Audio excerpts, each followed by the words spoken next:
Hola, ¿qué tal? Aquí estamos arrancando Desiguales modo domingo con estos protagonistas. El ministro de Desarrollo Productivo, Matías Culfas. Enseguida ya está en piso, vamos a charlar con él, por supuesto, sobre la reactivación económica con números de prepandemia.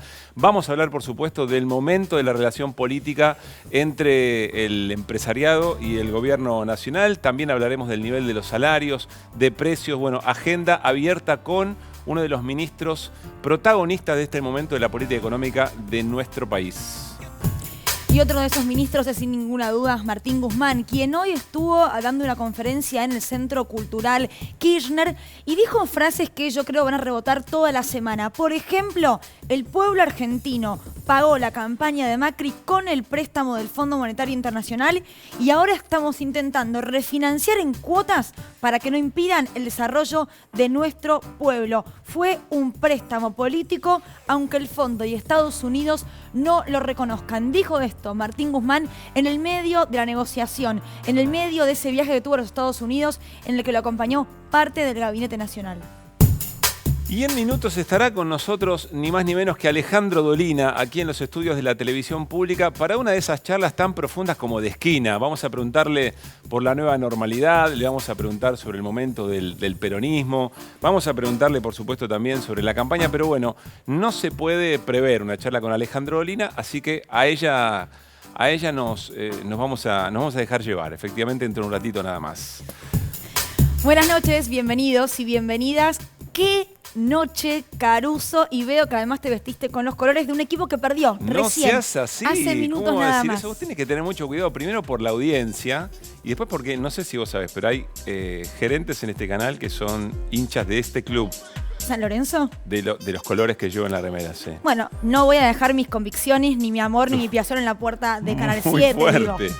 Digo. Muy fuertes declaraciones. Esta la peleo, 2-1 acaba de ganar Huracán, así que es un buen domingo, arranca una buena semana para el pueblo quemero, que es sufrido aparte, sufrido. Sí, está muy bien. Bueno, ¿quién no se puede alegrar con un partido como el de hoy? Disfrútenlo. Bueno, estrenamos modo domingo en Desiguales, así que estamos muy, pero muy contentos y gran desafío también para poder llevar adelante en este clima de domingo por la noche un montón de charlas que nos interesan y que vamos a compartir enseguida con todo nuestro querido panel, con nuestros columnistas y nuestras columnistas. Está Ricardo Foster, sí, está Daniel Arroyo. Y Daniel Arroyo también. Vamos también a hablar con ellos y hay un gran panel, hay un gran equipo, así que a ellos vamos. Bueno, muy bien. Luciana Bertoya, Candelaria Boto, Nicolás Fiorentino, ¿cómo están? ¿Qué dice la banda? No arranco por vos, Nico. Parece, ¿no? No, la verdad que no. Yo creo que hoy estoy mejor que el resto. Me lo merezco. Un día me lo merezco. ¿Cómo estás? Bien, hoy vamos a hablar de consensos, de acuerdos, de diálogos, esta posibilidad de la que se viene hablando entre el oficialismo y la oposición desde hace muchos días. Vamos a tratar de contar cuáles son los intereses y qué busca cada uno de los principales actores. Y si podemos, vamos a tratar de responder una pregunta. ¿Qué piensa Cristina sobre esto, sobre el acuerdo, sobre el FMI? Vamos a tratar de meter un poquito en la cabeza a la vicepresidenta. Candelaria, ¿con qué vamos en un ratito? Bien, hoy vamos a hablar sobre ciertas declaraciones que tuvo Martín Guzmán en esta charla organizada por la revista Crisis, donde compartió también con Andrés Arauz, que era del equipo de Correa en Ecuador, y con Yanis, que fue un ministro muy importante en todo lo que es la renegociación de Grecia, después renunció. Bueno, hubo declaraciones bastante picantes en relación al tono que suele tener Martín Guzmán. Y también vamos a hablar de los márgenes de ganancias de algunas de las empresas que más concentran ventas en el sector alimentario. Y sobre eso también le vamos a estar preguntando al ministro de Desarrollo Productivo, Matías Culfas, que tiene más para aportar, pero vamos a estar viendo los números en detalle. Lu. Tema judicial por excelencia, la presencia de Macri el jueves en Dolores, dijo que va a ir. Hernán Lombardi en las últimas horas dijo que no solamente va a ir el expresidente, sino que también va a ir acompañado por seguidores. Pero la duda es, ¿contestará las preguntas del juez Martín Bava? Acá vamos a anticiparles ¿qué le interesa saber al magistrado que subroga en Dolores? Vamos a conocer las preguntas que le haría el juez Bava a Macri. Vamos a entender por dónde viene la causa, cuáles son los indicios y también, bueno, cuál fue la estrategia de Gustavo Arribas y de Silvia Magdalani hasta ahora. Bueno, en un ratito nada más con Luciana Bertoya. ¿Nos metemos? Nos metemos. De lleno, que venga la barrida. Muy bien, números, tiene que ver, sí, claro, señor. con los números de la reactivación económica. Insisto, son números prepandemia. ¿Qué quiere decir números prepandemia? Quiere decir que antes de la pandemia ya había una situación muy, pero muy complicada en la Argentina, sobre todo en la actividad económica, específicamente en la actividad industrial, que es la que genera empleo, digamos, ¿no? Y por eso estamos ya con Matías Culfas, ministro de Desarrollo Productivo, aquí en el Living de Desiguales. ¿Qué tal, Matías? ¿Cómo estás? ¿Qué tal? ¿Cómo están? Un gusto. Gracias Bien. por venir, ¿eh? No, por favor. Bueno, concretamente, para que la gente entienda en qué momento de la actividad económica / industrial está la Argentina hoy. Primero que hay que tener en cuenta es que ya en el mes de agosto, por primera vez en varios meses, Argentina se está produciendo por encima de los niveles prepandemia. Si se acabó en términos económicos la pandemia para Argentina, fue muy dura, afectó a todo el mundo. Hoy Argentina ya en todos sus sectores, toda su economía está por encima ¿En todos? de los niveles. En todos. Está por encima de los niveles prepandemia. El agregado da eso. Hay sectores que ya hace rato que venían produciendo por encima de la pandemia, los niveles prepandemia, perdón. Ejemplo, la industria. La industria argentina todo este año ya viene produciendo por encima de 2019. Es una de las pocas industrias del mundo, vamos a decirlo, después de China, que está en franco proceso de crecimiento. Está entre 5 y 6% por encima de 2019, algunos sectores incluso por encima de 2018. Cuando la oposición dice Argentina cayó en su actividad económica como pocos países en el mundo, ¿eso es cierto? No, es totalmente falso. La realidad es que la pandemia golpeó a todo el mundo. Por supuesto que de manera diferente, tiene que ver también con cómo estaba cada país en la posición de arranque. Argentina estaba en una posición malísima, ¿no? Recordemos que empezamos el gobierno sobreendeudados, con una crisis fiscal, con la economía paralizada, con tasas de interés altísimas que tenían ahogadas a las pymes.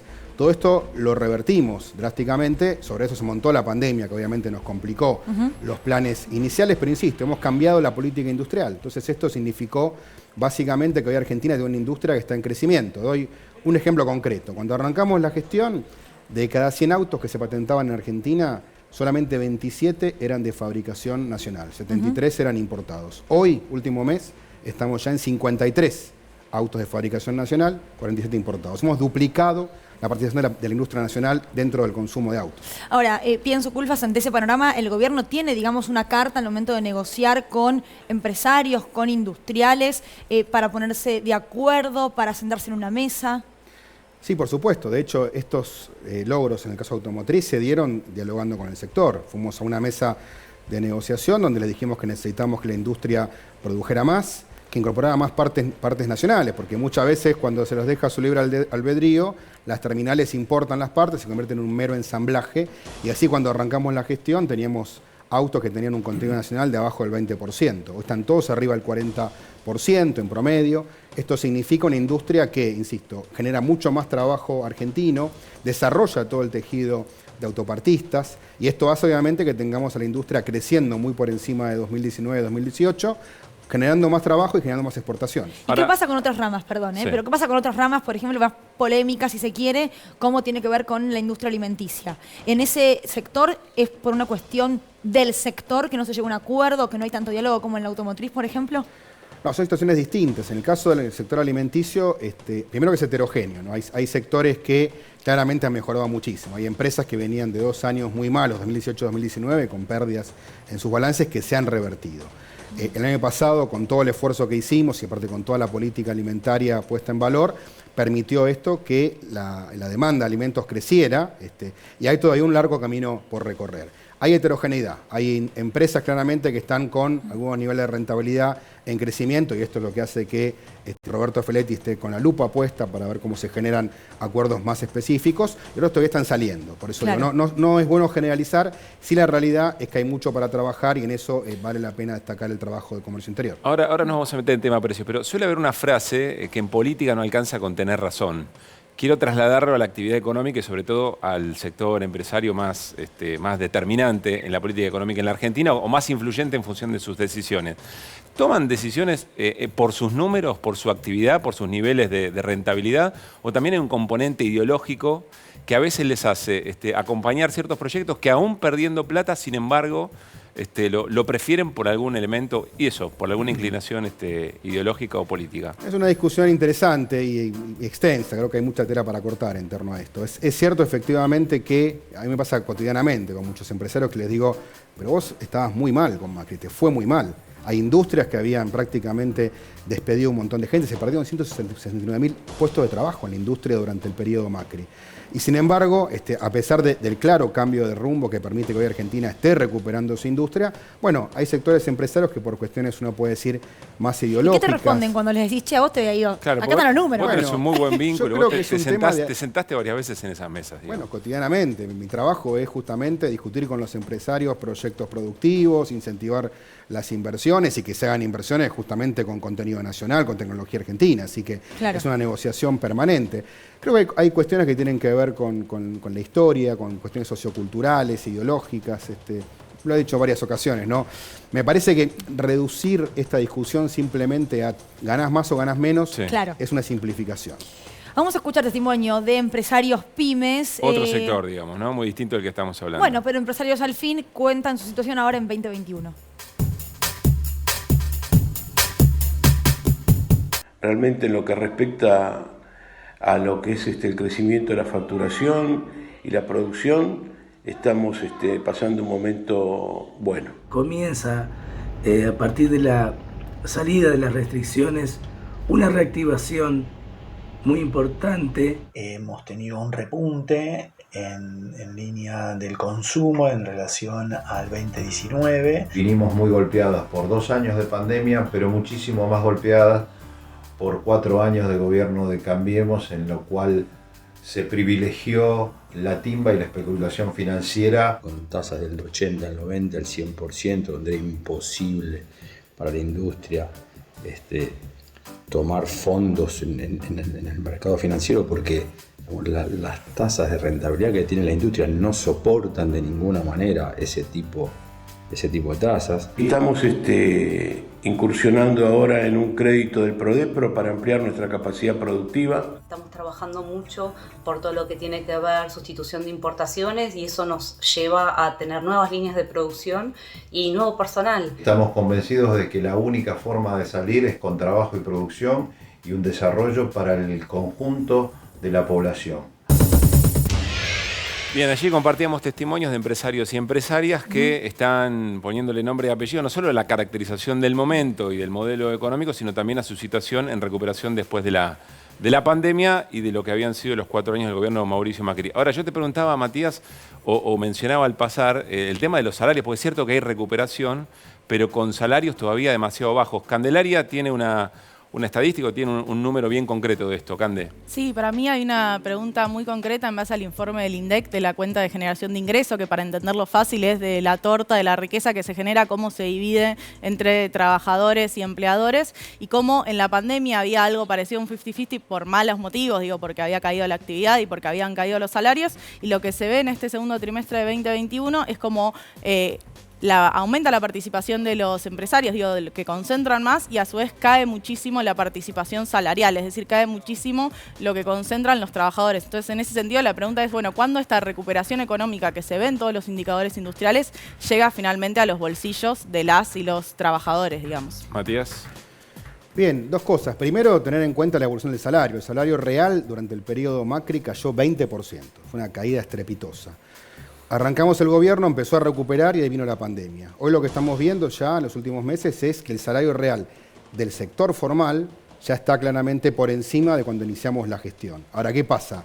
Hay otros sectores informales que obviamente todavía están recién arrancando en esta recuperación. ¿Por qué? Hablamos, por ejemplo, de actividades súper golpeadas por pandemia, turismo, gastronomía, comercio minorista. Son sectores que recién en las últimas semanas empezamos a ver el crecimiento y esto explica justamente esto que mencionaba recién, que ya en agosto se verificó por primera vez que el PBI argentino es mayor al del inicio de la prepandemia. Al mismo tiempo ocurrieron algunos fenómenos, ¿no? Subieron los precios internacionales de los commodities, eso implicó, por ejemplo, que el sector agroexportador tuviera un aumento de su rentabilidad, eso explica en parte lo que dice Candelaria, que es correcto, pero insisto, creo que estamos en el camino justamente de una recuperación productiva, industrial, con eje en los sectores que generan más empleo, más elementos productivos, y ya con un salario real que está en recuperación en el sector formal. Justamente en los próximos meses aspiramos a más empleo y que esa mejora salarial llegue a todos los sectores. Ahora, ministro, esta mañana Feletti decía en una entrevista en Radio 10 con Iván Jagroski que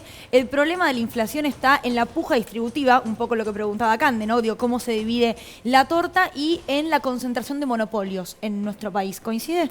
Bueno, él está refiriéndose específicamente al fenómeno de los alimentos, ¿no? Digo, el tema de la inflación, lo hemos dicho, tiene que ver más con varios factores macroeconómicos. Justamente cuando hay impactos muy fuertes de devaluaciones, eso genera efectos redistributivos y aumento de la inflación. Pero digo, en el tema de los alimentos, que es el tema donde está bien focalizado hoy Roberto Feletti en su trabajo como secretario de Comercio Interior, justamente es ver en qué aspectos hay aumentos de rentabilidad que bien pueden estar generando alguna ganancia extraordinaria, y ahí está el trabajo de negociar acuerdos y establecer algún mecanismo de precios fijos para, en este tiempo de recuperación, bueno, que efectivamente se reduzca un poco el peso de la canasta de alimentos dentro del gasto de los hogares. Claro. Y después de este puente hacia frenar la inercia, hacia que recuperen los salarios, bueno, está en el medio de la fiesta, ¿no? Es un momento muy delicado también, sí, de mucho consumo, ¿no? Y de alto impacto político. Bueno, ¿y después? Es que esta es la apuesta. La apuesta es justamente este modelo económico que hemos vuelto a poner el eje en la producción nacional, saliendo de la especulación financiera, está dando ya resultados. Uno observa qué es lo que está creciendo en Argentina: la industria manufacturera, la construcción, la agroindustria, la energía, un tema que por ahí se menciona poco. El año pasado, en plena pandemia, lanzamos el Plan Gas. ¿Qué es el Plan Gas? Un plan para incentivar la producción nacional de gas en Vaca Muerta y otras cuencas. Ese plan generó incentivos concretos. Hoy tenemos producción récord en Vaca Muerta y no nos ha faltado gas a un precio que, a comparación de lo que pagan en el mundo, donde hay crisis energética, en China, en Europa, estamos pagando un precio muy accesible. Así que también ahí hemos generado herramientas que nos permiten sustituir importaciones y generar más producción nacional. Otro sector, perdón, para completar esto, la economía del conocimiento. En el último año se crearon 13.000 puestos de trabajo en la industria del software, o sea, más de 1.100 empleos por mes. Digo, son un montón de sectores que están justamente generando una recuperación del empleo, de los salarios, y ahora ya con el turismo, gastronomía creciendo full, justamente lo que va a pasar en los próximos meses es que el salario se va a recuperar con mucho más vigor. Ahí voy con Nico Fiorentino, tengo una pregunta, pero antes, ministro, es sabido que cuando hay un proceso de crecimiento en la actividad económica, un proceso de desarrollo industrial, después empiezan a venir demandas que tienen que ver con dólares, digamos, ¿no? Importaciones necesarias para emplear. Es cierto que estamos con una capacidad ociosa todavía que creo cerca del 40%, 36%, es decir, todavía tienen margen las empresas para seguir creciendo, para seguir produciendo sin necesidad de ese consumo de dólares. Pero ¿qué es lo que va a ocurrir si efectivamente sigue el proceso con esa contradicción tan interna de nuestro modelo económico, que es la demanda de dólares, de divisas, una vez que empieza a crecer el aparato productivo? Bueno, pero fíjate que este año lo que hemos tenido es un aumento muy fuerte de las exportaciones. Estamos en un primeros 9 meses del año de los mejores en varios años, ¿no? Comparable con muy pocos periodos anteriores. Y las impos están subiendo, las exportaciones están subiendo, pasa que están subiendo justamente en la compra de tecnología y en insumos intermedios. Hoy de cada $4 que se invierten en importaciones, 3 se dedican a esto, a comprar maquinaria o a comprar insumos intermedios, insumos para producir en el país. O sea, es otro modelo distinto que ahorra divisas, que genera más exportaciones. Así que justamente nuestra idea es profundizar este esquema para que el crecimiento nos permita generar más dólares y no consumir. ¿Pero por qué funcionaría eso ahora si incluso en momentos en los que el contexto era mucho más favorable, de década del 60, década del 70, tampoco ahí funcionó el famoso stop and go? Te doy 2 ejemplos concretos. Uno, te dije antes, el Plan Gas. Un problema que tuvo Argentina históricamente es, bueno, más crecía, más demanda de energía tenía. El Plan Gas es una respuesta concreta, rápida, que nos permite hoy crecer con gas propio, producido en el país, con pesos. Segunda cuestión, el ejemplo que te dije antes de los autos. Históricamente, no irnos muy lejos, 2017 Argentina tuvo un déficit de dólares por los autos de 8.900 millones. Este año estamos apuntando a reducir ese déficit a 2.000. Y el plan que tenemos consensuado con automotrices y autopartistas y los sindicatos, que han ayudado muchísimo en este plan, es que en 2023 tengamos 0 déficit de divisas por la industria automotriz. Nico. Sí, ministro, hay más o menos entre 3 y 4 millones de personas que hoy trabajan en la economía, lo que conocemos como la economía popular, que es un término bastante nuevo. ¿Es cierto que en las reuniones que vienen manteniendo con empresarios la respuesta que tienen es que hoy el sector formal no está en condiciones de incorporar a esas personas?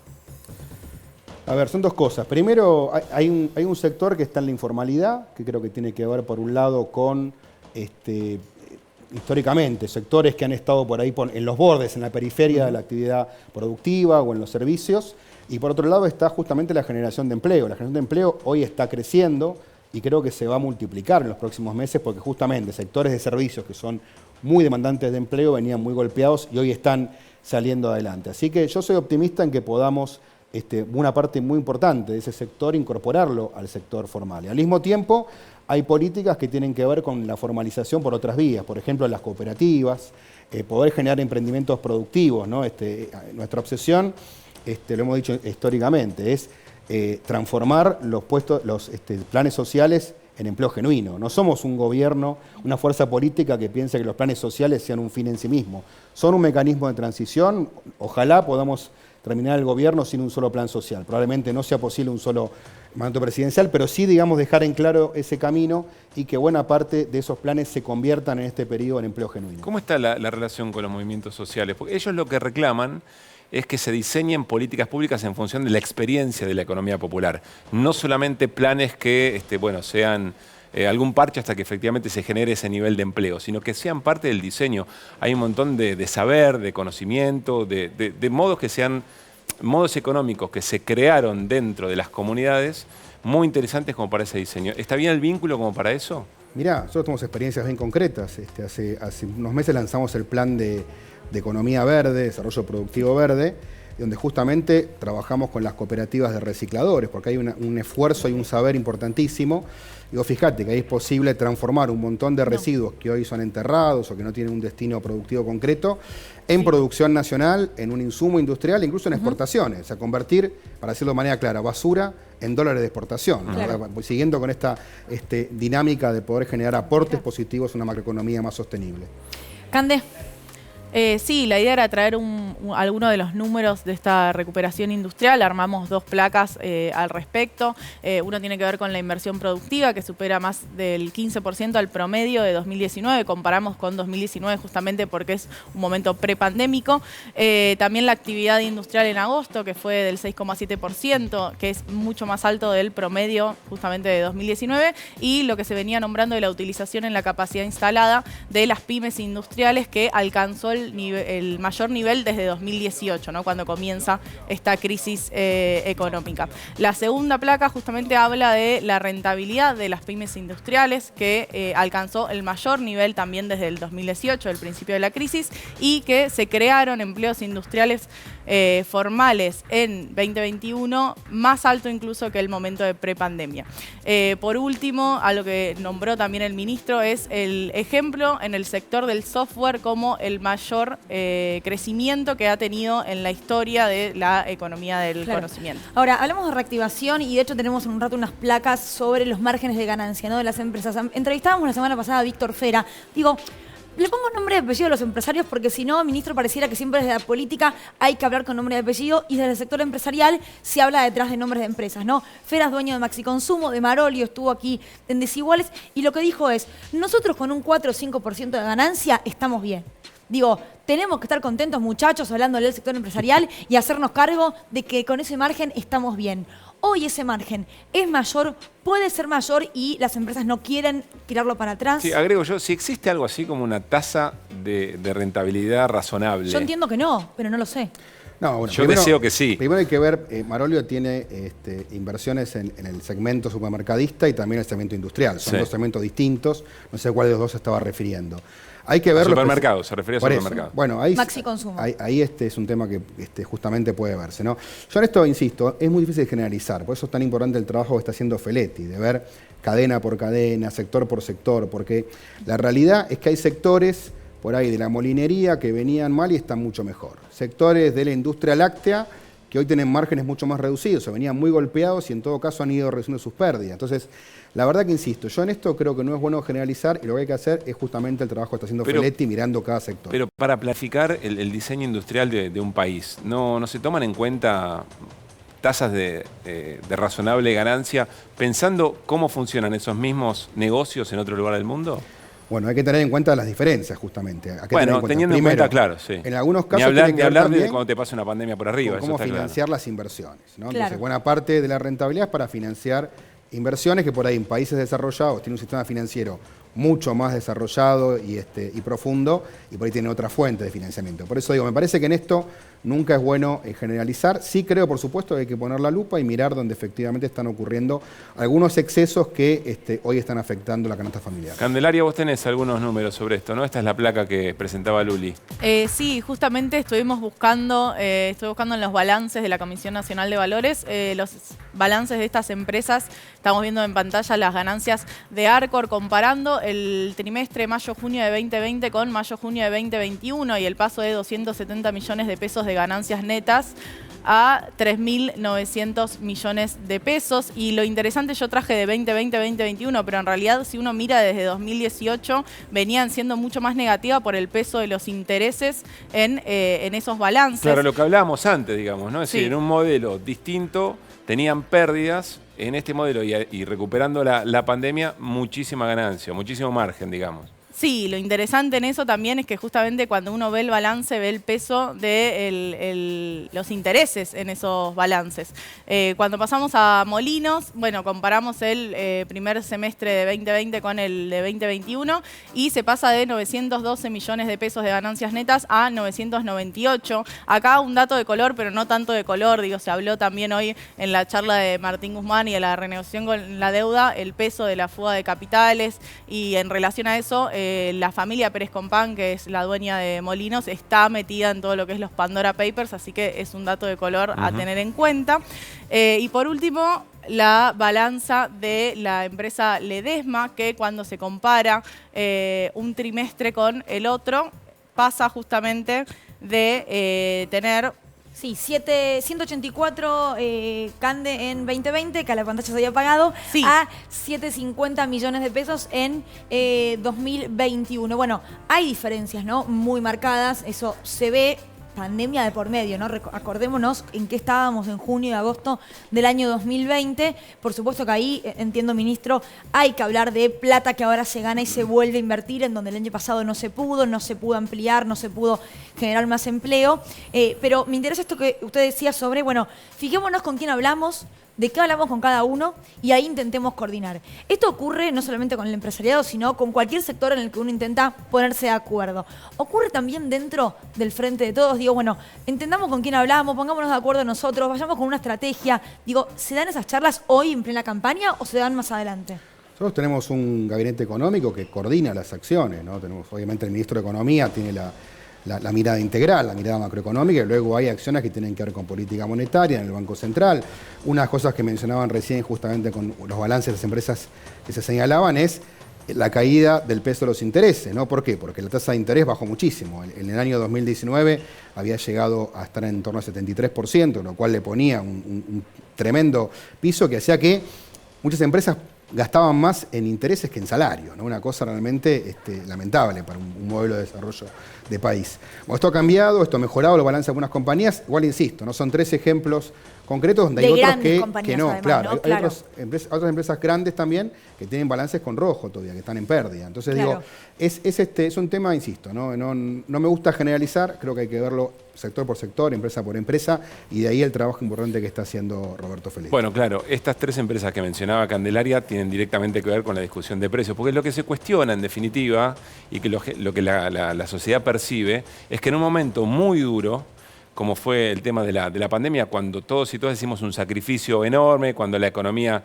efectivamente caía, había empresas que no solamente recuperaban, sino que además tenían un margen de ganancia muy, muy importante. Es decir, la pregunta es, o el cuestionamiento es, qué tipo de esfuerzos hacen quienes más tienen en una situación tan crítica como esta. Me parece que eso es lo que está de fondo, incluso en la discusión con el tema precios. Y es una discusión totalmente válida. Me parece que hay que analizarlo y por eso estamos haciendo ese trabajo en este momento. Cande. Sí, yo quería remarcar esto, porque muchas veces se dice como, bueno, las empresas ahora están remarcando precios para ganar o acrecentar los márgenes de ganancia, y en realidad uno cuando ve los balances, por lo menos en estos casos, pero también son varios, la recomposición se hizo mismo en 2020, cuando estábamos atravesando un momento mucho más complicado de la pandemia y no con esta reactivación económica. Entonces, un poco la disputa que sea, sobre todo en sectores que son tan sensibles para el bolsillo de las y los trabajadores, es pensar, bueno, se tiene que pensar, más allá de que este acuerdo de precios sea por 90 días, se tiene que pensar que por ahí el sector de alimentos está muy concentrado y es necesario siempre estar viendo o calculando cómo forman precios estas empresas. A ver, dos cosas. Primero, yo insisto, ¿no? Son 3 empresas las mencionadas y formadores de precios en Argentina hay alimentos no menos de 50. Entonces, me parece que hay que sacar conclusiones con todo el conjunto. Con una cantidad no de productos, solamente con pero 3, con una cantidad de productos del mercado realmente muy importante, ¿no? Sí, por eso. Pero son 50 empresas las que más o menos tienen un peso muy relevante en el mercado de consumo de alimentos. Ahora digo, hay que analizarlo. En toda su trayectoria hay que ver justamente cómo se traslada esto en materia de inversiones y después en materia de desconcentración. Es clave el trabajo que estamos haciendo con la ley de góndolas. La ley de góndolas te da un marco justamente para tratar de desconcentrar y ampliar la oferta. Ahora, para que la oferta se amplíe, lo que estamos haciendo es desarrollar pymes en góndola, porque si no tenés ley justamente... que le está costando aplicarse, ¿no? Digo, está costando que se vean todos los No, supermercados. pero por supuesto, porque si vos tenés una economía concentrada, hay sectores donde puede haber ya oferentes disponibles, pero otros que no. Claro. Otros donde por ahí hay 5 marcas que te explican el 90% del mercado y no hay oferentes nuevos. Por eso estamos trabajando con la Secretaría PYME en generar, esto no es inmediato, porque para que una PYME pueda producir un alimento que esté en las góndolas de supermercado, con calidad, con precio y con la necesidad que tiene de abastecer toda una red de supermercados, eso lleva tiempo. Estamos trabajando muy bien, ya hemos capacitado un montón de pymes, le damos financiamiento y con eso vamos a hacer en el tiempo que haya una oferta mucho más grande de pymes que ofrecen alimentos en la góndola. Matías, la última de mi parte. ¿Por qué cuesta tanto encontrar un punto de equilibrio entre el desarrollo productivo de un país y la necesidad de divisas en una situación tan acuciante como es la de la Argentina respecto del tema dólar y el impacto medioambiental? ¿Vos tenés en tu cabeza, el gobierno tiene en la cabeza un punto de equilibrio en términos de impacto y al mismo tiempo potenciar el desarrollo? Sí, por supuesto. Eso es el plan de desarrollo productivo verde. Nuestra visión es que hay que trabajar con 3 sostenibilidades al mismo tiempo, que si no, la economía va a quedar siempre caminando medio renga. La ambiental es fundamental. Hay que pensar justamente en políticas que mejoren las tecnologías para que no afecten al medio ambiente y reducir los grados de emisiones contaminantes. Ahora, al mismo tiempo hay que trabajar en que esa política sea sostenible en lo macro. Pues te doy un ejemplo. El gobierno de Macri hizo una política de energías renovables que era todo con equipos importados y con financiamiento externo. Cuando vino la crisis de 2018 se cortó el financiamiento externo y además nos perdimos la oportunidad de hacer en el país, de fabricar en Argentina molinos eólicos, generando empleo, y esto habla de sostenibilidad social. Entonces nuestra idea es, las 3 tienen que ir de la mano. Por ejemplo, con los que mencioné recién, el Plan de Desarrollo Productivo Verde, hacer un proyecto de electromovilidad, que lo anunciamos hace pocos días, y esto significa reemplazar, por ejemplo, los colectivos que hoy son contaminantes por vehículos eléctricos, que se fabriquen en Argentina. Eso nos va a generar más producción en el país, más trabajo. Vamos a hacer un aporte positivo al medio ambiente, generando las emisiones contaminantes, que son las que explican una parte muy considerable del problema del cambio climático, y vamos a generar empleos genuinos. Gracias, ministro, por haber venido. Por favor, un gusto. Gracias. Ya están en el estudio, ustedes los vieron hace un rato, Ricardo Foster, Daniel Arroyo, para hablar con nosotros. También viene Alejandro Dolina aquí hoy, este domingo en Desiguales. Bueno, y ahora nos vamos a meter en otro tema muy derivado de lo que charlamos recién con el ministro Culfas. Tiene que ver con la posibilidad concreta de acuerdos entre la política y las distintas expresiones de la política y, por supuesto, los sectores económicos en la Argentina. Base para superar las distintas dificultades, reconocido por todos los espacios políticos. De Cristina Fernández de Kirchner, en un ratito hablamos de qué es lo que piensa Cristina sobre esto.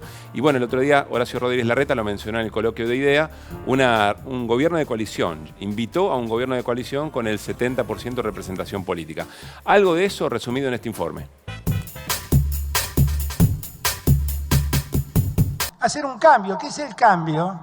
De pasar de la política de la imposición que el poder permite a la política del consenso. Yo creo que si tuviera que ponerle un título, le pondría un contrato social de ciudadanía responsable. Porque cuando uno dice un contrato social de ciudadanía responsable, involucra a todos. Toda mi vida elegí el camino del diálogo. Yo tengo la convicción de que el consenso es el único camino para sacar la Argentina adelante. Recomiendo leer Martín Fierro. Los hermanos se han unido. Porque si no, se lo comen de afuera. Lo que más precisa la Argentina es unidad. Y si probamos una vez sentarnos todos en la mesa a dialogar, y si nos comprometemos a escucharnos, así es como yo creo que vamos a dar vuelta a la historia. Porque para salir adelante la Argentina necesita tener de una vez por todas un plan de largo plazo, serio y consensuado por todas o por la gran mayoría de las fuerzas políticas. Todos juntos, sí, todos juntos, pero ¿para qué? Todos juntos para hacer un acuerdo a espaldas de la gente, para mantener la burocracia política a espaldas del pueblo argentino. No, todos juntos para transformar la Argentina, para renunciar a privilegios, para construir lo que nuestro país necesita. Y creo que es fundamental que a partir del 10 de diciembre encontremos un mecanismo que nos permita establecer por lo menos 10 acuerdos básicos para la construcción de la Argentina de los próximos 20 años. Lo que hay que tener la capacidad a quien le toque llegar, digamos en el 23, es de poder convocar al resto a un gobierno de coalición que represente, digamos, el 70% del sistema. Los acuerdos implican una renuncia relativa al valor absoluto de las propias verdades. Pero por el otro lado hay que ver cómo el consenso de clases medias se constituye. En la ciudad de Buenos Aires tienen un discurso que ha sido tradicionalmente opuesto a las demandas populares. Asumí el gobierno el 10 de diciembre del 2019 con el espíritu franco de convocarlos a todos a tirar la soga para el mismo lado. Se necesita refundar aquello que propuso Perón de una alianza entre el capital y el trabajo, hoy más que nunca. Terminada la elección, vamos a convocar desde el gobierno a un acuerdo con la oposición, con los empresarios y con los trabajadores. Y vamos a ir a un acuerdo o vamos a convocar un acuerdo sobre 10 políticas. Para estar unidos necesitamos estar de acuerdo y para estar de acuerdo necesitamos evitar esas cosas que pueden separarnos. Qué lindo que hayan venido a casa, qué lindo, que me encanta, qué bien. Bueno, lo importante es que estemos todos juntos, que podamos compartir, eso es lo más importante, más allá de la diferencia. Lo único que le pido es que no me hablen de política, así tenemos un día en paz. Bueno, tomada de la oposición, no parece ni serio, ni creo que nadie de Juntos por el Cambio acepte un convite que es absolutamente fuera de lugar. ¿Cómo va a ir a hacer acuerdos con mentirosos? Y si algunos son muy amigos de Massa, yo les pregunto, ¿qué moralidad tienen? ¿O tienen moral o no la tienen? Con Cristina en el poder y orientando el país, no veo esa chance de diálogo. Si no se unifican antes, no veo conveniente ningún diálogo. ¿Notás diferencia entre estos tres celulares? Para mí son todos iguales. Ah, sí, son todos iguales. Otra vez hablando de política. Son todos iguales. Me hicieron calentar, me hicieron calentar. Basta de hablar de política. No saben lo que es el diálogo, respetar el pensamiento del otro. Se van afuera, afuera. Cada vez que hablan, se ocupan de defenestrar a la oposición, de buscar culpables, con lo cual no vemos ninguna actitud de diálogo. Siempre piden diálogo, consenso, pero bueno, me parece que hay que sacarles la careta. Bueno, muy bien, claro, parece haber dos modos, ¿no?, de hablar del acuerdo y del consenso. Una cosa es a 3 semanas de la elección, otra cosa es pensando efectivamente más hacia adelante. Ya charlamos con Nico Fiorentino sobre esto, pero está Alejandro Dolina en estudios. Enseguida vamos a compartir lo que esperamos sea una muy linda charla con él. Y enseguida nos sentemos en el living con Ricardo Forte y Daniel Arroyo para hablar de la campaña y de esto mismo, ¿eh? Nico, ¿en qué momento está la discusión por un posible acuerdo en la política argentina? Perdón, Nico dijo que nos iba a contar qué piensa Cristina sobre esto. Bueno. Esto estoy esperando eso, Fiorentino. Lo vamos a abordar en un ratito. Tengo que hablar después de Capusotto, chicos. Más en una tarea muy difícil. Sí, muy difícil. Pero, a ver, hay muchas cosas muy interesantes para ver en este resumen. Primero que esta idea de consensos entre la oposición y el oficialismo no nació ahora. Me parece ese primer dato que vimos en el informe. Es algo que se viene discutiendo siempre. Y siempre la paradoja es que la propuesta llega cuando, en general, el gobierno, sea cual sea el color político de ese gobierno, sea quien lo encabeza, está en estado de debilidad. ¿Qué significa esto? Si vos sos gobierno y estás débil, convocás vos. Si vos sos un gobierno fuerte y la oposición está en estabilidad, es quien va a pedir que lo convoquen. Eso se da siempre a lo largo de toda la historia. Eso es taxativo. Y vos después ahí vimos un montón de actores de los que hoy están en esto. Y cada uno tiene sus propios intereses. De hecho, veíamos a Sergio Massa con esta idea de los 10 puntos que, por ahí vamos a ver si en algún momento de la semana podemos avanzar sobre esos 10 puntos que es muy difícil encontrar 10 puntos de acuerdo, o vas a encontrar, vas a encontrar los qué, pero nunca los cómo. Pero claro. Fíjate que vos ahí tenés a Sergio Massa que, lógicamente, en este contexto tiene intereses puestos.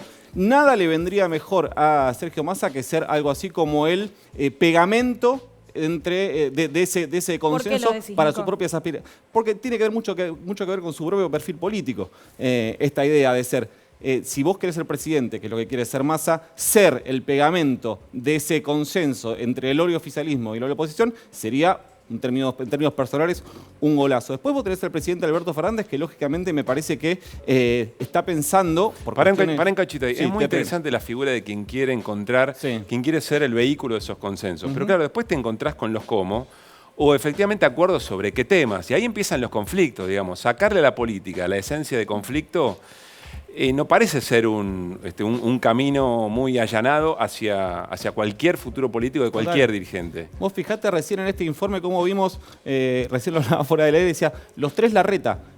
Entre agosto y octubre, es decir, en menos de 2 meses pasó de no puede ser que en la Argentina no se pueda armar una mesa de diálogo, como llamando casi desde la indignación. Lo veíamos hace unos días en Idea diciendo, bueno, sí, lo podemos hacer, pero solo con el 70%, el 30% afuera. Y después ya lo veíamos la semana pasada, que es cada vez que cuando, digamos, al calor electoral, podemos decir. Por eso digo, esta convocatoria en medio de las elecciones es medio complicada. Es muy difícil. Es cierto también que algo que dice la oposición, para mí es válido esta idea de que llamar al consenso en medio de un contexto electoral tiene más olor a herramienta electoralista que a algo serio. Más allá que la propuesta es, te voy a llamar el 15 de noviembre, que es el día después de las elecciones, lógicamente a la oposición la dejan una encrucijada eso, porque tiene que salir a decir lo que están diciendo básicamente, que es que no. Les cuesta un montón encontrar argumentos para el no. La primera es Cristina. Pregunta. Ahora la vamos a trasladar al living con Ricardo Forster y Daniel Arroyo, pero ¿se puede pensar un consenso solo entre sectores de la representación política? El poder económico más concentrado, el que recién decíamos, es determinante para poder pensar. Tiene que estar en esa mesa, tiene que estar de acuerdo. Yo creo que están todos pensando en eso. De hecho, fíjate cómo Cristina, la veíamos recién en un recorte, creo que fue en la ESMA, cuando fue la reunión de la juventud de la Cámpora, hablaba del peronismo como articulador entre el capital y el trabajo, básicamente, algo muy doctrinario. Bueno, ahí en esa estructura no entra la oposición, que por ahí sí entra en lo que plantea Sergio Massa a la hora de hablar del acuerdo. Ha dicho, recuerdo en Escobar, cuando fue el acto de inicio de campaña, es la última oportunidad que tenemos como argentinos para ponernos de acuerdo. Digo, ahí sí, incluyendo la oposición, a todos y a todas. Si no, es como inviable nuestra situación de acá al futuro. Así. Ahora, fíjense, chicos, cómo hoy tenemos a el ala más radicalizada de Juntos por el Cambio diciendo de ninguna manera, no hay forma. De hecho, le marcan la cancha propia de Larreta. Cuando la veíamos a Carrió diciendo, bueno, si hay amigos de Massa que se quieren sentar con ellos... Ella no dijo Massa, pero todos leímos entre líneas que se estaba refiriendo a Sergio Massa, ¿no? Exactamente. Pero fíjense cómo, esto lo vamos a ver ahora... Mauricio, yo le digo que Mauricio Macri en mayo de 2019 estaba pidiendo un consenso. Mayo de 2019 no era una situación muy favorable. ¿Se acuerdan cuando les dije que vos podés llamar al consenso en estado de debilidad o en estado de fortaleza? Bueno, lo había hecho en 2017 cuando llamó a los consensos básicos. Un mega acto en el CSK, fue la UBIA, fue la CGT, fueron los gobernadores. De eso salió la reforma tributaria y la reforma previsional. No logró con lo laboral, pero fíjate cómo en mayo de 2019 cambiaba radicalmente su posición. A ver. Frente a tantas dudas que tiene el mundo acerca si vamos a volver atrás o vamos a ir hacia el futuro, si vamos a continuar por este camino, yo le he invitado a todos, nos hemos autoinvitado entre muchos, a que firmemos de vuelta acuerdos, consensos sobre las cosas básicas, elementales que vamos a respetar y que todos nuestros países que nos rodean ya lo han hecho hace rato.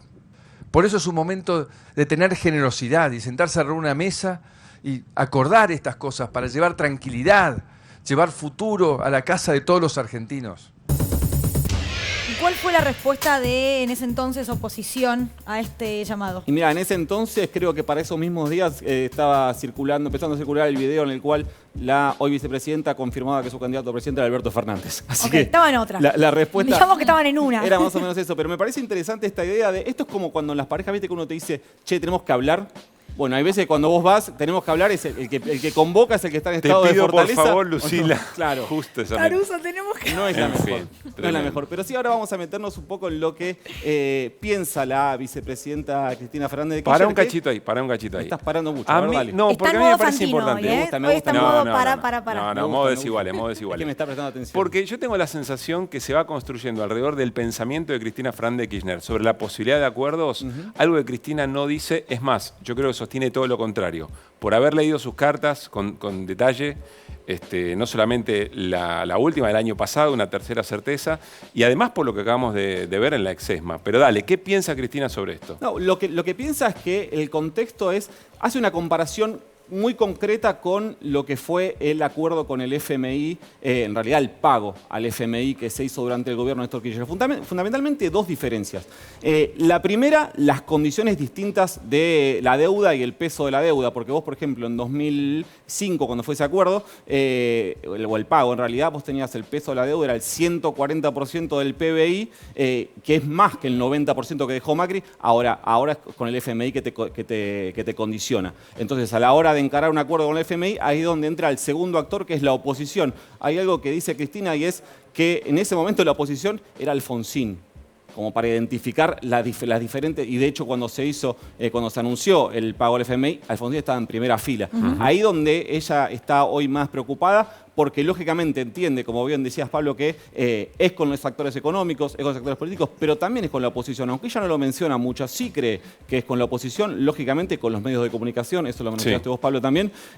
Así que, digamos, está enfocada en ese punto, también está muy preocupada por esto, fundamentalmente, la situación de la oposición, porque ve un diálogo, ve que están yendo a la guerra, ve una posición que está yendo a la guerra y una situación muy difícil de plantear. De hecho, una cosa que piensa es, bueno, si nosotros llegamos a un acuerdo con el FMI y lo llevamos al Congreso, ella celebra que se haya aprobado la ley por la cual cualquier acuerdo con el FMI tenga que pasar por el Congreso. Dice, ¿qué va a hacer la oposición? ¿Va a aprobar cualquier cosa? Si, por ejemplo, el acuerdo dice que tenemos que subir retenciones, ¿lo va a aprobar?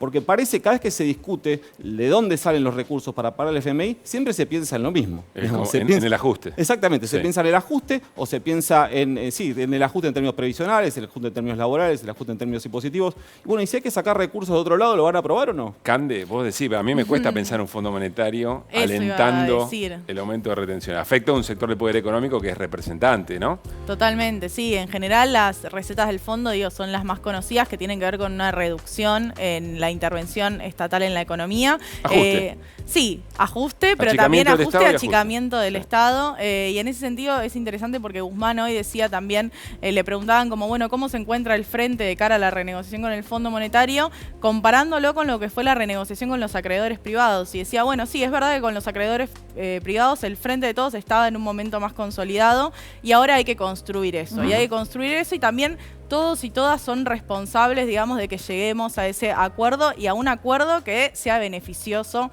para el país, ¿no? Remarcando mucho esta última parte. ¿Quién dijo esto? Guzmán, hoy en la charla con la revista Crisis. Guzmán repitió esa frase de... Hoy está imparable, Caruso, ¿se dieron cuenta? No, bueno, porque está picante el programa, está muy picante. Está muy entretenido. Es cierto que hoy Guzmán parafraseó esa frase muy escuchada en algunos sectores que ¿es mejor un no acuerdo que un mal acuerdo? O lo digo al revés, ¿es peor un mal acuerdo que un no acuerdo? Sí, lo que dijo es la peor situación que puede pasar es tener un mal acuerdo con el Fondo Monetario porque es insostenible, porque se firma un acuerdo, después no se cumple, Argentina pierde credibilidad y hay que volver a pasar por todo este circuito. Entonces se consigue un buen acuerdo o no hay acuerdo. Eso es un poco lo que se está diciendo, ¿no? Que es importante porque ahora todos están como, bueno, ¿dónde está el acuerdo? ¿Dónde está el acuerdo? Y algo que decía él, bueno, en vez de reclamarnos a nosotros, al gobierno, reclámenle al FMI que apruebe las condiciones que son beneficiosas para la Argentina. Bueno. Mande. No.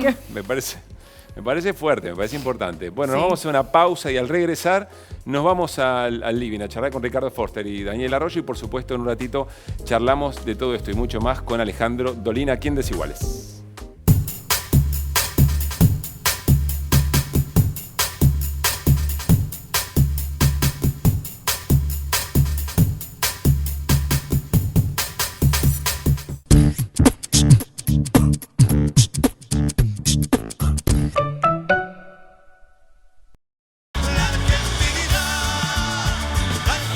Versuit,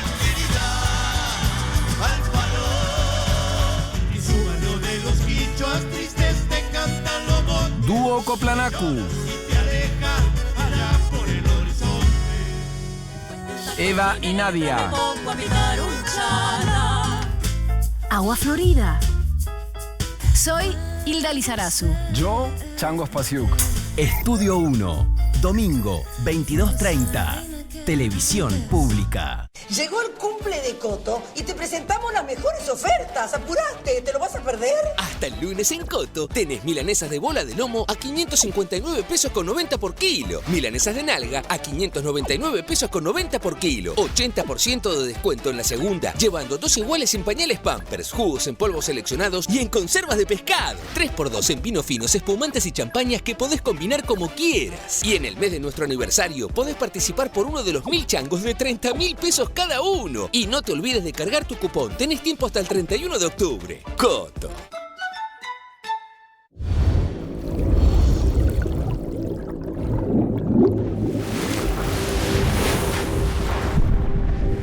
Solo Miller está 4 veces filtrada en frío. Frescura intensa. Sabor suave. It's Miller time. Te pido que votes al Colo Aguirre y a Sofía Brambila para seguir avanzando. Eco más Vamos Corrientes, lista 502, Distrito Corrientes. Aguirre, Brambilla, Gatti, diputados nacionales. Todos somos fuertes. Formosa no para. Formosa sigue creciendo y construyendo futuro. Por ello, el 14 de noviembre sigamos adelante con el modelo formoseño que nos incluye a todos. Ramiro Fernández Patri, María Elena García, diputados nacionales. Frente de Todos. Lista 501, Partido Justicialista. Todos nos unimos en un mismo caminar. Los planetas no se alineaban. Siempre que llovía no paraba. Pero con BBVA al mal tiempo le pusiste buena cara y aprovechaste todas las oportunidades para tu empresa. Escaneaste QR, trae tu empresa a BBVA y accede a 12 meses de bonificación del APOS y muchos beneficios más. BBVA, creando oportunidades. Espacio cedido por la Dirección Nacional Electoral.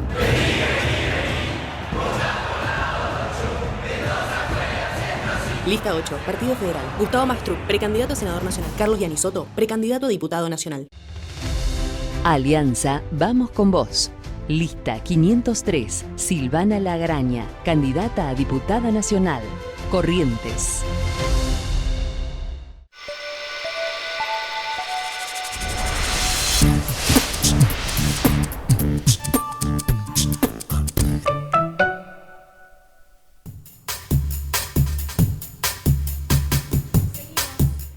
Seguimos en Desiguales, 21:54. Quería ver qué hora estamos en vivo hasta las 10:30 de la noche. Ahora sí sentados con el candidato a diputado nacional Daniel Arroyo, con el asesor presidencial Ricardo Foster. Gracias a los dos por haber venido. Y con mi compañero Pablo recién hablaban, porque yo me tuve que ir y venir, hablaban de campaña. Campaña del sí. ¿Está haciendo efecto? ¿Cómo la ven? ¿Qué les pareció cuando la propusieron? Cuando la propuso, mejor dicho, este asesor catalán que hay ahora. Yo primero creo que la elección del 12 de septiembre fue un llamado de atención. De mucha gente que dijo, no me alcanza, no llego, la tengo complicado. Y que objetivamente se han hecho cambios desde ese momento. Los cambios de gabinete que hizo el presidente Alberto Fernández, que hizo el gobernador Kicillof, incorporando a Insaurralde, a Leo Nardini, a Cristina Álvarez Rodríguez, fueron en la línea de más calle, más caminata, más escuchar, y se han tomado medidas económicas importantes. Veo una campaña más propositiva, pero mi impresión es que la sociedad está 3 pasos adelante de la política. La sociedad hizo un llamado de atención, dijo a ver si toman nota. A mí me parece que se ha tomado nota, se han encarado otras políticas. Tengo expectativa de que lo podamos revertir. ¿Qué significa que la sociedad está 3 pasos adelante de la política? Que no se engancha con la grieta, que ve, escucha todo, pero la política, a mi modo de ver, la Argentina hay mucha opinión política, pero la política no forma parte de la vida cotidiana. Una persona va caminando por la calle y está pensando en sus hijos, en el laburo, un montón de cosas. Lo para un encuestador, le pregunta, ¿qué te parece el gobierno? Y dice, me parece bien o no, voy a votar a tal o cual. Llega a la otra esquina y vuelve, sus hijos, su laburo. Hay una sociedad sana de gente que labura, le pone el cuerpo con opinión política. Daniel, con ese concepto, los cambios de gabinete a la gente en sí mismo no le modifican nada. Es la acción concreta. No el cambio de gabinete en sí, sino la idea de más caminata, más territorio, más gente aporte y encarando algunas políticas. Yo creo que lo de la jubilación y de los 30 años de aporte, las personas tenían 30 años de aporte, lo del mínimo de ganancias, la suba, lo del salario mínimo, que es complejo, son 32.000 pesos, pero por primera vez es 52% de aumento y está por arriba de la inflación, son líneas que apuntan a mejorar. Lo que me pregunto, Ricardo, es ¿por qué esto después de las PASO, no? Digo, ¿se esperaba otro resultado? ¿No se veía, no se analizaba esta situación? Yo creo que se esperaba otro resultado, fue un impacto muy fuerte, bueno, Daniel recién lo planteaba, fue un cimbronazo. Quizás queda por pensar la profundidad del impacto, no solo de la economía, de la pandemia y de algunos momentos simbólicamente poderosos.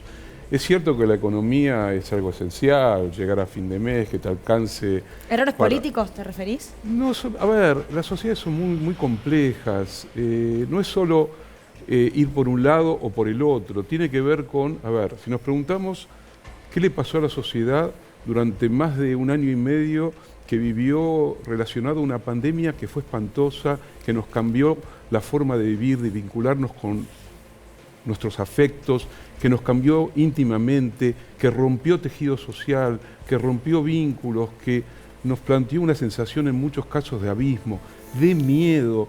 Eso tiene un impacto. Es muy difícil que un gobierno en la Argentina o en cualquier parte del mundo, salvo excepciones, atraviese una pandemia como si no hubiera pasado nada, porque a veces yo tengo la sensación que en las conversaciones, en la política, no se piensa la crudeza de un cambio civilizatorio como el que puede estar generando también la pandemia. Esto no sirve como justificación, sirve para pensar también mejor el impacto de la economía, de la política. No es cierto que la ultraderecha creció solamente porque sí, por casualidad, a partir de la pandemia. ¿Y crees que hay una lectura muy economicista entonces del resultado de la elección? Está la famosa frase aquella que dicen que dijo Clinton, es la economía estúpida en la década de los 90. Por supuesto que es la economía estúpida, pero si fuera solo la economía, todo sería más sencillo. A ver, el capitalismo crudo, si funcionase como sistema crudo, es insoportable para todos.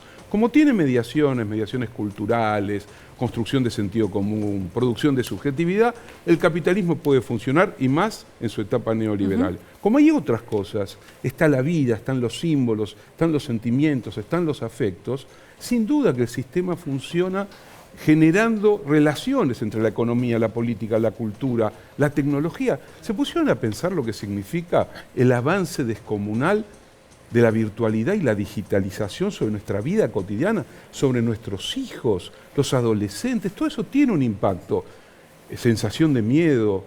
El futuro se ha convertido en una distopía. ¿Qué impacto tiene eso sobre una política que tiene que ofrecer futuro y no sabe qué futuro ofrecerle a la sociedad? Bueno, se lo pregunto a un político. Entonces, caminando, imagino, el territorio, Daniel, este último tiempo, producto de la campaña, ¿faltó eso? ¿Faltó territorialidad? ¿Faltó escucha? ¿La pandemia quizás no ayudó en cuanto a estar guardado, no encontrarse, no verse? La pandemia no ayudó, faltó escucha.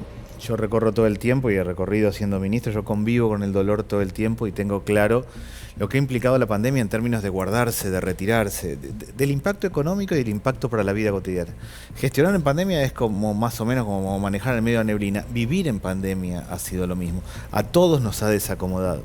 Ahora, creo objetivamente que de todas las dificultades hay una muy clave que tiene que ver con el precio de los alimentos, y ese ha sido el tema central en la vida cotidiana. Yo voy a un barrio y hay dos temas: el precio de los alimentos y el endeudamiento de las familias. Uno, lo que cuesta llegar a los alimentos, y dos, que todo el mundo debe plata, y los más pobres deben plata al 200% de interés anual en la financiera de la esquina. Uno de los consensos básicos para mí es establecer un criterio, un sistema de crédito no bancario en Argentina. Yo creo que hay que ir a acuerdos más allá del Fondo Monetario y del acuerdo general, algunos acuerdos concretos. Uno, comer tiene que ser barato en Argentina, porque nosotros producimos alimentos. No es solo un tema ético, un tema práctico. Producimos alimentos, lo que producen los países tiene que ser accesible para sus habitantes. Dos, todos chicos tienen que terminar la escuela secundaria. Un gran desafío que tenemos es que gran parte de los jóvenes que están hoy afuera terminen la escuela secundaria, acompañarse a una escuela secundaria flexible, moderna. Tres, no se pueden dar crédito de usurario. No puede ser que la gente arranque de -10 el mes y tome un crédito, tome otro para tapar. Sobre esos consensos, a mi modo de ver, hay que avanzar, y es eso lo que está reclamando, en mi opinión, gran parte de los que la pelean como pueden en Argentina. Ya le doy la palabra a Nico, pero hablando de consensos, sobre esos 3 puntos, por tu vínculo con la oposición, con empresarios, con sindicatos, ¿Hay acuerdo? Yo creo que va a haber acuerdo en estos planes. No creo mucho en el modelo de la Moncloa y nos ponemos de acuerdo de todo, sí, pero sí sacamos cuestiones de la competencia electoral. Está claro que hay que ir a una escuela secundaria moderna, ya antes de la pandemia. Bueno, saquémosla. Yo creo que ir al sistema dual, que en los 2 últimos años combinar escuela y pasantías, alguien puede creer otra cosa. Generemos eso. Resolvamos el tema del crédito. No es posible que la gente viva endeudada. No es posible el tema del no acceso a los alimentos. Bueno, yo creo que sí. Yo tengo mi opinión. Yo cuando hablé con el presidente... El tema son los cómo, Daniel, ¿no? Lo charlábamos recién. Pero hay que establecer cómo muy concretos. Yo cuando hablé con el presidente para ser candidato... Pero quiero decir, no hay cómo sin pelearse con alguien. Eso es sin lugar a dudas. Hay juego de intereses, hay tensiones de intereses y hay que pelearse con alguien. Y al pelearse uno tiene que estar a favor de los que menos tienen. Eso está claro. Pero hay que resolverlo porque es un problema realmente crítico. Nico. Sí, me quedé con algo que dijo Ricardo respecto a la sorpresa del resultado de las PASO. También hubo una sorpresa muy grande en las PASO de 2019. Mi pregunta o mi duda o mi pensamiento es, ¿cuán lejos está la dirigencia política de lo que pasa en la gente que se lleva estas sorpresas en las urnas? A ver, yo no creo mucho en que hay una distancia abismal entre el mundo de la política y la sociedad. Las encuestas, casi todas, leyeron de una manera equivocada el resultado de las PASO. No quiere decir que no sea gente preparada, profesionales que articulan métodos de estudio de la sociedad que son más o menos interesantes. Significa que las sociedades están en un momento de mucha variabilidad, de mucho conflicto interior, de ruptura de valores que parecían muy claros y no son tan claros, el momento de una crisis muy profunda. Yo creo que si no pensamos este tiempo como un tiempo de crisis, pero no solamente la Argentina y los argentinos y argentinas somos muy ombliguistas. Creemos que todo empieza y termina en nuestra propia realidad. Y la verdad que la realidad es un poco más amplia. Hay una crisis global de la economía mundo, hay un enfrentamiento China y Estados Unidos con consecuencias inverosímiles, hay una pandemia que no terminó todavía, que tiene posibilidades de volver con un coletazo, hay una sensación en la sociedad que está viviendo un estado de fragilidad. Yo digo, la política, y sobre todo la que a mí me interesa, confieso que la política de la derecha me interesa como analista, pero no estoy tratando de resolverle sus problemas. A mí me interesa la política en un sentido de mayor igualdad, de mayor libertad, emancipatoria, popular, nacional popular, de izquierda, como quieran llamarla. Y me parece que estamos muy contenidos, hemos perdido la capacidad de interpelar a la sociedad con esperanza, con futuro, con un lenguaje que sea de nuevo capaz de provocar entusiasmo. ¿Y la derecha lo está conquistando? ¿Y por qué? ¿Por miedo? ¿Miedo de estos sectores? Porque hemos perdido sensibilidad, porque ha habido cambios estructurales en el mundo. ¿Puede decir que la derecha es más sensible a lo que la calle reclama que el progresismo y la centroizquierda? Sobre todo las nuevas derechas, ¿no? Pues hay una derecha de centro que también se está hundiendo. Se hundió en el Brasil de Bolsonaro, está en crisis en Europa, trata de salir ahora en Estados Unidos con Biden, pero queda claro que quienes están creciendo son aquellos que le provocan todo el tiempo a la sociedad de una manera muy complicada, muy oscura y muy violenta. Las extremas derechas con distintas características, pero que utilizan recursos de vanguardia, nuevas tecnologías, lenguajes que sacuden a partes de la sociedad. Me parece que aquellos que defendemos una sociedad más democrática, con derechos ampliados, tenemos que ser capaces de crear una nueva intensidad. No hay política sin pasión, no hay política sin entusiasmo, no hay política sin enamoramiento y tampoco hay política sin conflicto. Es falso que el conflicto sea antagónico a la democracia y a la política. Es parte de los estados de ánimo también, de las fraternidades que se pueden construir para poder discutir con el otro. Me parece que lo que nos está faltando es, me parece como punto notable, que no estamos ofreciendo lo que siempre hemos ofrecido, que el presente se realiza habilitando un futuro mejor. ¿Desde el peronismo lo decís? El peronismo, bueno, a ver, no es posible permanecer en una lógica de entelequia que está como si fuera un sustrato metafísico siempre por allá arriba y como si no le pasara el tiempo.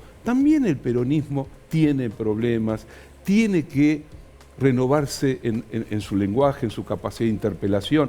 por ejemplo, ¿va a incorporar o no va a incorporar las nuevas preocupaciones de los jóvenes? La cuestión ambiental, la cuestión de los feminismos, la cuestión de género, sí, de Ricardo, las pero identidades. post elecciones hubo discursos de personas que están hoy por hoy dentro del Frente de Todos diciendo se comieron la agenda progre. Digo, se comieron la agenda de género, no lo estoy diciendo yo, estoy citando a personas que lo han dicho públicamente, como decir, bueno, se están olvidando de tierra, techo y trabajo por comerse ese tipo de agenda.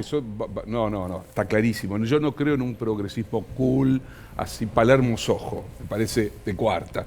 Sí creo que no hay política de transformación en el sentido de una sociedad mejor, si no es capaz de hacer confluir las diversas demandas que constituyen nuestra base electoral. Nuestra base electoral es popular, pero también incluye a amplios sectores de clase media, a amplios sectores juveniles, que fueron una compañía y una participación central de los mejores tiempos del kirchnerismo. Y no puede ser que los dejemos de lado, que ya no los interpelemos. Creo que ahí hay un enorme desafío político, social, cultural, por el que hay que seguir. Y otra cuestión, quedan 2 años de gobierno. Sí, es mucho no tiempo. todo termina. Y recuerdo que durante los 12 años de los gobiernos de Néstor y Cristina, se perdieron 2 elecciones de medio término y después, como oposición, perdimos la elección de medio término también y sin embargo se ganó en el 2011 y después se ganó en el 2019, como para no quedar en la lógica apocalíptica de que si se pierde la elección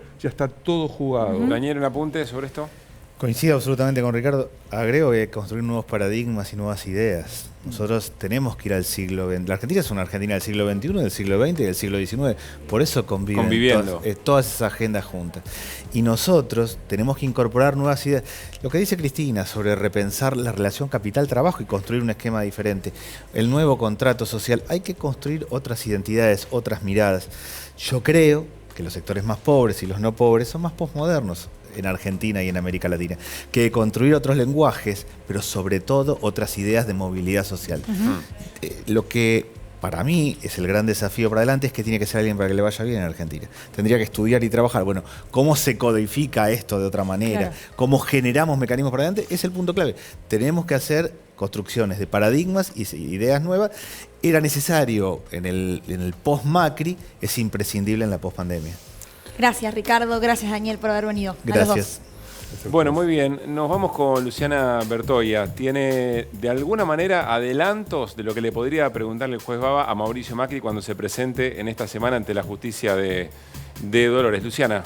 El juez Mauricio Macri estará ante el juez Martín Baba y lo que nos preguntamos es qué estrategia puede seguir y es muy probable que siga un poco el camino que diseñó su amigo, el exdirector general de la AFI, Gustavo Rivas. ¿Qué quiere decir esto? Bueno, presentarse ante la justicia, decirle al juez, usted no es competente para juzgarme, la justicia de Dolores no me puede juzgar, voy a hacer un descargo, pero no voy a contestar preguntas.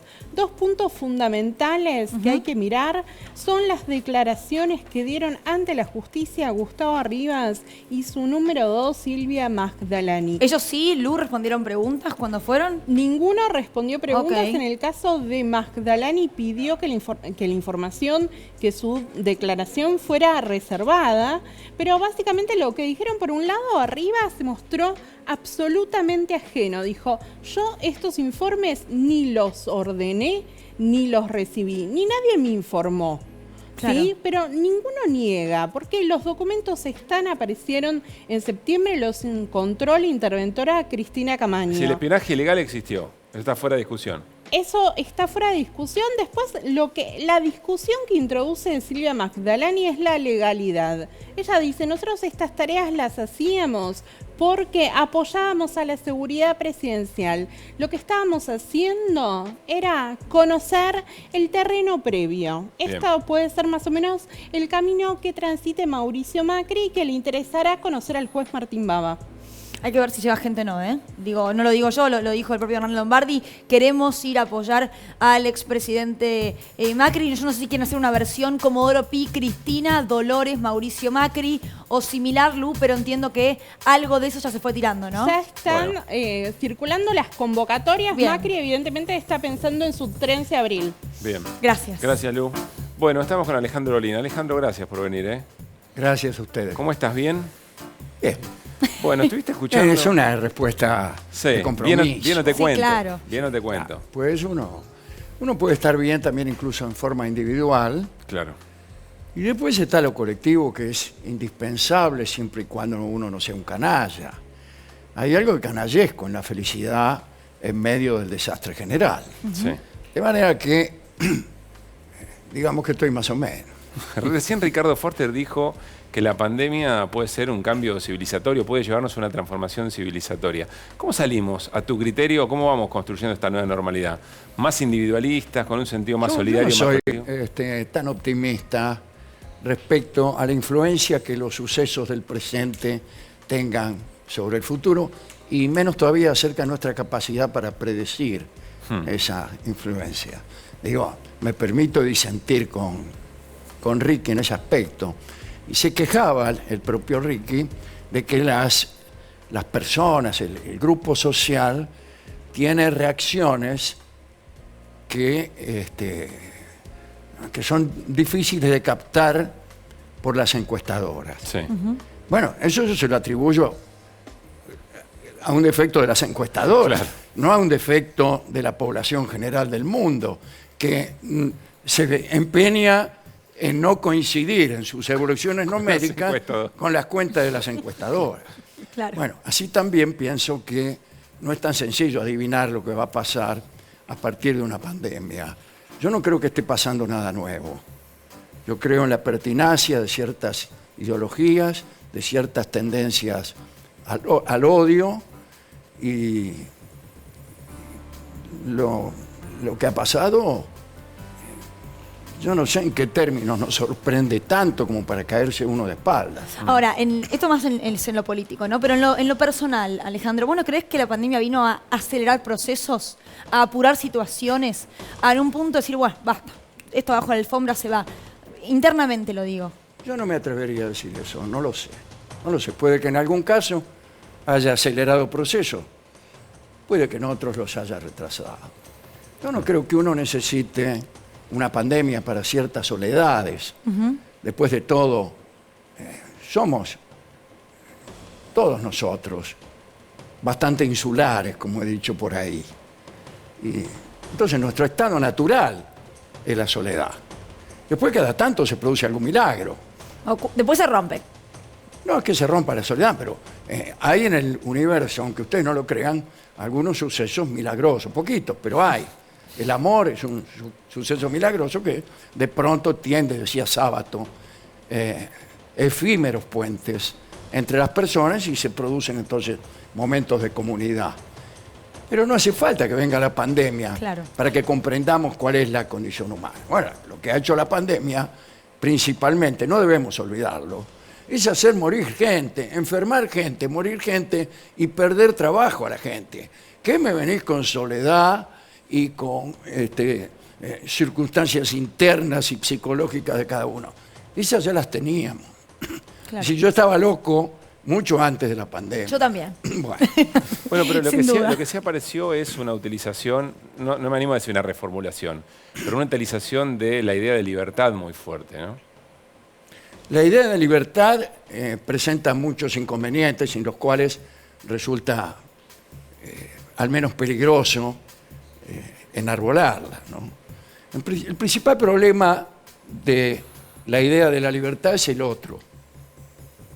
Es el otro. Cuando hay más de una persona en el universo, la idea de libertad es difícil de llevar al límite. ¿Qué pasa si mi libertad no coincide con los actos de otras personas?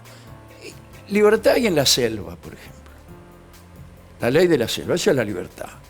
Y entonces, bueno, ¿cómo hago prevalecer mi libertad de comer a quien quiera? Siendo muy fuerte y un buen depredador. Pero si hay distintos intereses en una sociedad, bueno, eso es lo que da lugar al nacimiento de los estados. Claro. Que sirve para poner justamente, me voy a poner rusoniano aquí, entregar una parte de nuestra libertad para que para que sea posible convivir. Para salir del estado de Ahora, naturaleza. si yo creo que cada medida que se tome, por ejemplo, no cruzar en un semáforo rojo, es un atentado contra los principios de la Revolución Francesa, Claro. estamos todos un poco, no solamente que no somos libres, sino que no somos cuerdos. Claro, un muy buen amigo dice siempre, no por libre voy a ir por corriente de contramano, digamos. Sí, además es una libertad que no tiene Claro. mucho sentido, pero hay que acostumbrarse a que no hay una libertad absoluta. Nada, ni siquiera el derecho de propiedad. Digo, menos que nada el derecho de propiedad. Si a cualquiera de nosotros se le ocurre hacer un pozo de petróleo en un terreno que tiene en Villa Devoto, no va a poder. ¿Por qué? Y va a preguntar uno. Y alguien le va a decir, porque el derecho de propiedad no es tan absoluto como usted creía.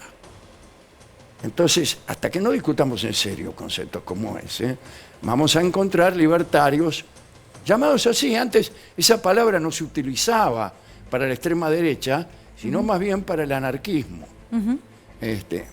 Hoy, por cuestiones... Pero ¿cuáles son esos límites al derecho de propiedad? Me interesa eso. Los límites que establezca la ley y los límites que establezca el derecho del vecino, por ejemplo. Porque es algo muy... La libertad del otro. Sí, pero es muy mencionado en este momento donde se juega también el rol del Estado, digamos, ¿no? El Estado regulando... Bueno, ese algunas es el actividades. único tema de la política, alcance del Estado. ¿Qué otra discusión vamos a tener? Es esa. Claro. Si el Estado tiene un alcance tal que puede, incluso como ocurre o ha ocurrido, disponer libremente de la propiedad en general, es un extremo. Y el otro extremo sería que el Estado no tuviera ninguna injerencia sobre el derecho de propiedad y que el mercado eligiera lo suyo, como decía aquel papa que mandó una cruzada contra los albigenses y dijo, bueno, ¿cómo sabemos quiénes de estos tipos son verdaderamente cátaros albigenses, ¿no? Herejes, para matarlos? Y el papa dijo, no era un papa como este, ¿no? El papa Urbano creo que se llamaba, dijo, mátenlos a todos Por las dudas. y que Dios elija los suyos. Ahora, Alejandro, ¿qué te pasa con esta nueva derecha? Digo, porque vos recién mencionabas a la izquierda, que antes eran los libertarios, ¿no? ¿Por qué copó esa parada? ¿Te da miedo? ¿Crees que es un fenómeno momentáneo? Recién Ricardo No, a Forte mí me decía parece que que empatiza mejor. se da en general en el mundo una tendencia retrógrada en estos tiempos. Yo lo he conocido porque soy una persona provecta, entrada en años.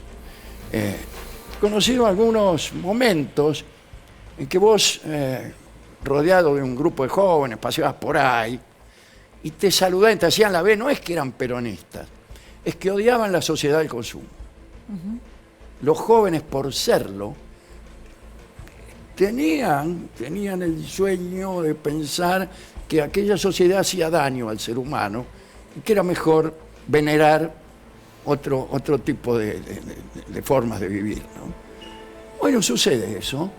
Yo no sé por qué sucedía aquello, Claro. ni tampoco sé por qué sucede esto, pero sucede. Y hay también una especie de individualismo agresivo que podría comenzar cada uno de sus frases. ¿Por qué yo voy a X? De por qué yo voy a pagar impuestos, porque yo voy a sostener a quienes tienen menos que yo, porque voy a mantener a los que todavía no pueden trabajar o a aquellos que ya no pueden hacerlo. Es decir, los principios centrales del Estado en su visión, en su versión más elemental. Y está muy de moda eso, es muy individualista, muy afirmativo de la personalidad, creer o juzgar que todo lo que parezca un Estado nacional o una regulación o una imposición sea una especie de robo. Ahora, ¿cómo hacemos para encontrar grandes acuerdos en este contexto? No es posible. No es posible. No es posible. Lo que hay que encontrar es grandes y perentorias formas de ejecutar lo que nosotros pensamos, o lo que piensan aquellos que han ganado las elecciones, y se proponen llevar adelante aquellas ideas que los han llevado a ese triunfo. Claro. Ahora, si usted lo primero que hace cuando se hace con el poder es empezar a preguntarle a sus enemigos políticos cómo les va o cómo les gustaría que se vistieran, vamos a perder poder. ¿No te gustaron nada esas mesas de consenso a las que se No es que no se me convocó? gusten nada, sí me gustan.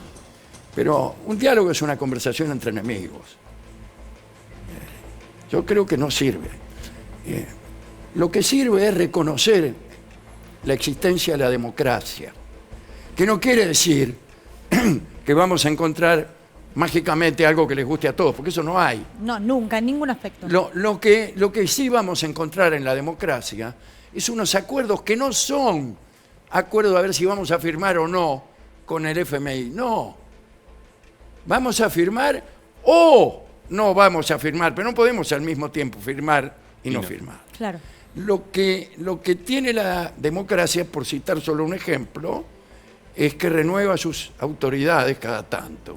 Y entonces hay un acuerdo ya aprobado en que es posible reemplazar las autoridades por otras y los proyectos por otros. Ahora lo que tiene que hacer el que tiene un proyecto es conocer esto elemental que yo estoy diciendo y defender sus proyectos, no renunciando en cada reunión a un poco de ese proyecto, sino fortaleciéndolo y ejerciéndolo en el presente, no en el futuro, y especialmente si uno es peronista, que quiere decir que trabaja en el presente y no en el futuro. Recién Ricardo decía, tenemos que enamorar, tenemos que encantar, tenemos que hacer gozar. No hay ¿Qué te tiempo genera para vos? enamorar a nadie. No es tiempo de amores. Es tiempo de acciones. Tiempo de acciones. ¿Qué acciones? Bueno, las mismas que estamos haciendo, pero del modo más drástico. Del modo más drástico y más rápido. También podría ocurrir, y lo digo ahora, ya en forma más personal, que esto mismo que yo estoy diciendo puedan pensarlo quienes creen justamente, quienes descreen del Estado, quienes creen en el mercado, que también van a hacer funcionar sus proyectos del modo más perentorio y más fuerte. Si yo fuera la oposición, y a veces digo que es posible eso, ¿por qué?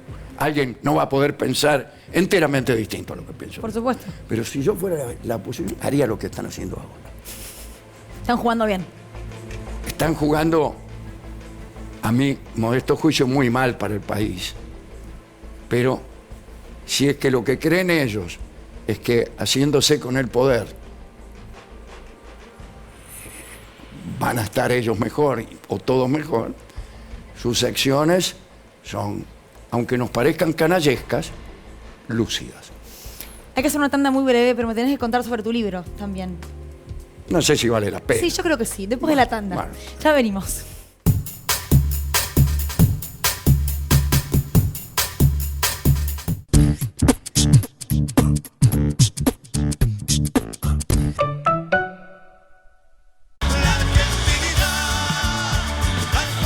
Versuit.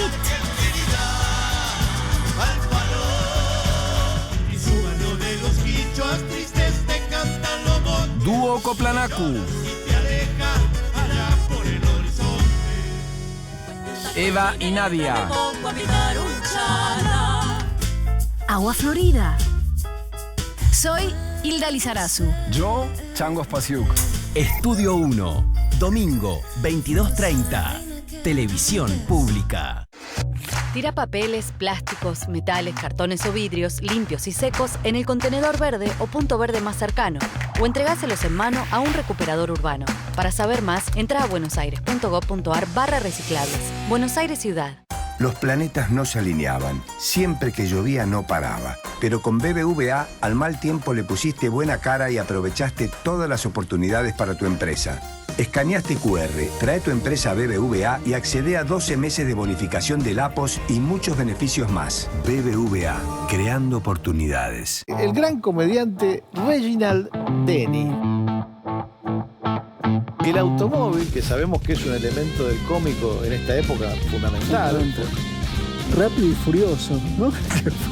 La pertenencia de sus protagonistas a un determinado sector de la sociedad es muy nítida. Son todos de clase alta.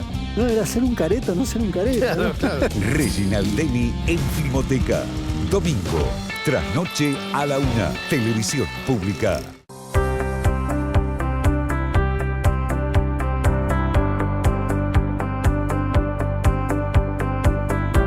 Compromiso Federal.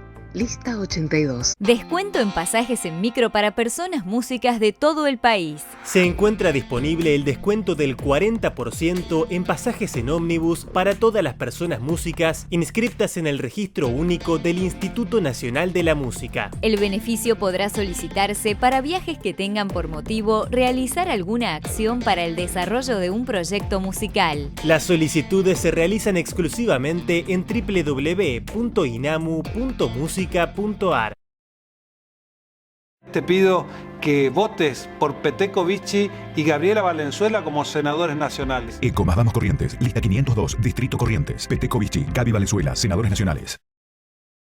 Votá por la seguridad de todos los mendocinos.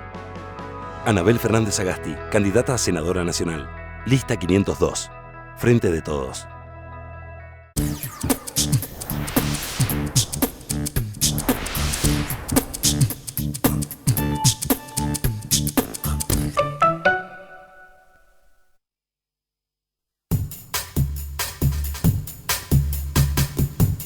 Seguimos en Desiguales. Agradecemos a Alejandro Dolina por su tiempo, por esperarnos. Me tenés que contar de tu libro, así que te doy la palabra a vos. Voy a ser lo más breve que pueda. Se llama Notas al Pie. Y el subtítulo es Cuentos póstumos de Vidal Morozov, prologados y anotados por su discípulo Franco de Robertis. Quiere decir que todo empieza con una colección de cuentos, con un tipo que escribe cada tanto alguna nota erudita. Pero esas notas eruditas se van haciendo cada vez más frecuentes y menos eruditas, y van revelando una relación entre el escritor que acaba de morir y su discípulo y anotador. Y lo que empieza a escribirse allí es una novela. ¿Con viento a favor sale mañana? Y Con viento a favor sale mañana o, en todo caso, esta misma semana. Bien, notas al pie. Notas al pie. Puede adquirirse en las pésimas librerías. O si no, online, seguramente también, ¿no? Se puede comprar online en época de pandemia. Nota al pie te voy a pedir, Alejandro, o de los 4, bueno, el primero no se ve, pero es Máximo Kirchner, o del que vos elijas. Una nota al pie. 5 palabritas de estos personajes que tenemos acá. No. Yo sí, te pido 5 palabras de... Uno es injusto cuando dice una sola palabra. Bueno, sobre pueden ser más. Persona. Pueden ser más. Bueno, no, me gusta Máximo Máximo. Kirchner. Me gusta Máximo. ¿Quién es? Charlie, Ah, Charlie. que cumplió años. Bueno, fin de elijo semana. a Máximo y a Charlie Dale. para brindarle un saludo hoy, lo que no quiere decir que desprecie a ninguno de los otros. Como hincha de Boca, Marcelo Gallardo, ¿qué te representa? Me representa un técnico estupendo y me representó en su momento un jugador que yo admiré mucho. Mira, aún Porque siendo tenía un de gran River. criterio para jugar. Hay un abrazo eterno con Juan Román Riquelme también en su No, por momento, supuesto. con Pablito Aymar. Profesan, digamos, la misma ideología futbolística. ¿En la selección te gustaría un Gallardo? ¿Cómo? ¿En la selección te gustaría un Gallardo el día de Sí, mañana? claro, sí. Me gusta también un Scaloni. A mí también. Claro, No, mira. hinchemos por el que está. ¿no? Ahora Es un hinchemos montón. por el que está. Ni más ni menos. Porque nos va Que bien. tenemos Porque nos va bien. Tenemos la suerte de un consenso legítimo. Aprovechémoslo. A mí por favor. me encanta saber que Alejandro Dolina cree en la ideología futbolera, que eso es un montón. Sí, por supuesto que sí, la ideología, que es sencilla, ¿no? Se trata de pensamiento, buen control y buen pase. Qué grande, claro. Es redonda la pelota y grande la cancha, ¿no? Sí, claro. Alejandro, gracias, de A verdad. ustedes. Muchas gracias. Muchas gracias. Hasta pronto. Gracias también, por supuesto, a nuestros compañeros, a Nico, a Cande, a Lu. Mañana, 9 de la noche, nos volvemos a encontrar. Se quedan ahora con Estudio 1. Así es, que pase muy bien, ¿eh? Buen domingo. o lo que Vamos, queda de Globo, él. vamos, Globo. Para un poco.